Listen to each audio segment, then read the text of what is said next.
Não é. Mulher velha adora dar o cu, né? O Nath é foda mesmo. Não posso perguntar. Eu entrei no meu MSN, ela entrou com outro nome de outra garota, outra foto. Por quê? Outra pessoa. Ela fez um teste comigo. Ah! É praticamente parecido com esse aí. Você entendeu? Ou não? Ou isso é inviável? Não, um acidente aeronáutico, a aviação existe. Não, mas nesse aeroporto especificamente, que não tem área de escape nenhuma. Você quer que eu responda? A televisão me deixou burro, muito burro. A televisão comercial passa na sua programação o que os telespectadores gostariam de ver, ou eles assistem o que a televisão comercial quer passar? Pelo interesse público, uma televisão que não tenha compromisso com pontos de audiência seria a alternativa? E agora toda noite, quando deito é boa noite. As emissoras públicas e estatais não têm um compromisso com a audiência, porque não dependem financeiramente dela. As televisões chamadas públicas são mantidas e geridas pelos cidadãos. Um exemplo célebre e bem-sucedido é a BBC de Londres. As emissoras estatais, por outro lado, são geridas e mantidas pelo governo.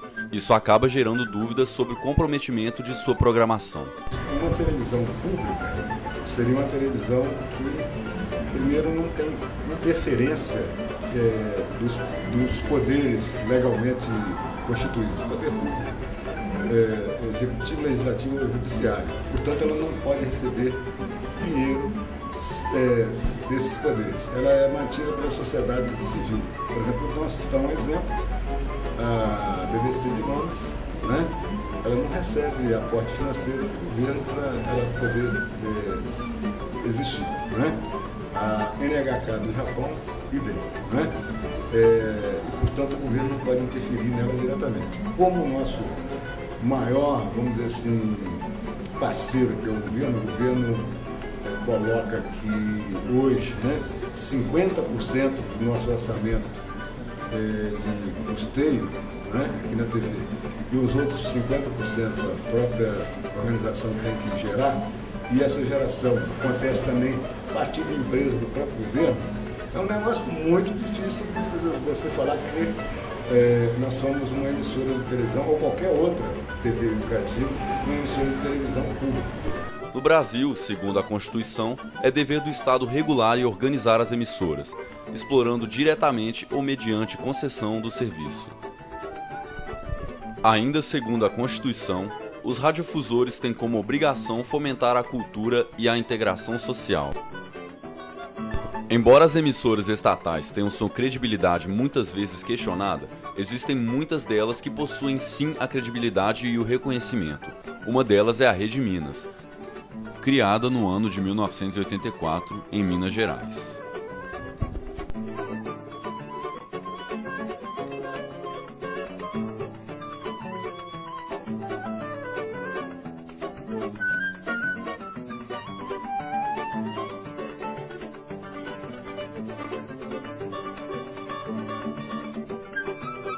A DTV, ela é uma parceira da Fundação TV Minas, que é a detentora da outorga de canal, né?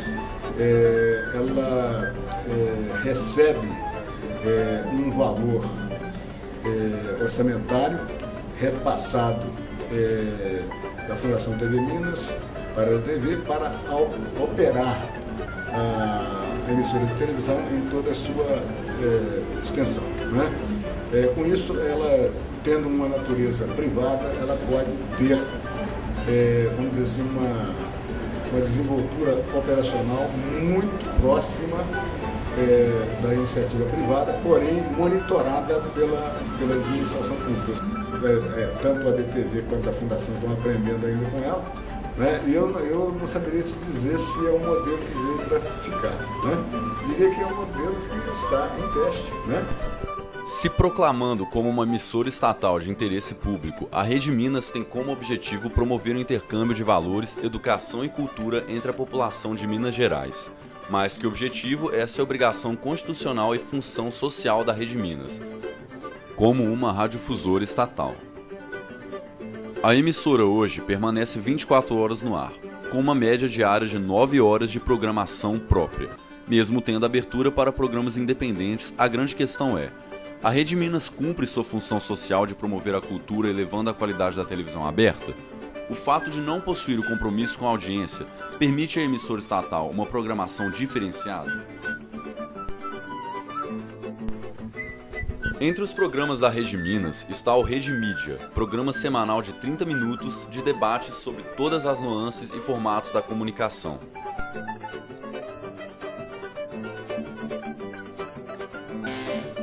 E o Rede Mídia agora está na internet. No programa de hoje conversamos sobre a mídia e a população negra. Quantas vezes um tema como esse foi discutido na TV aberta? Seria possível, em uma TV movida à audiência e publicidade, esse tipo de discussão fora das madrugadas? André, quem é o público da revista Raça Brasil?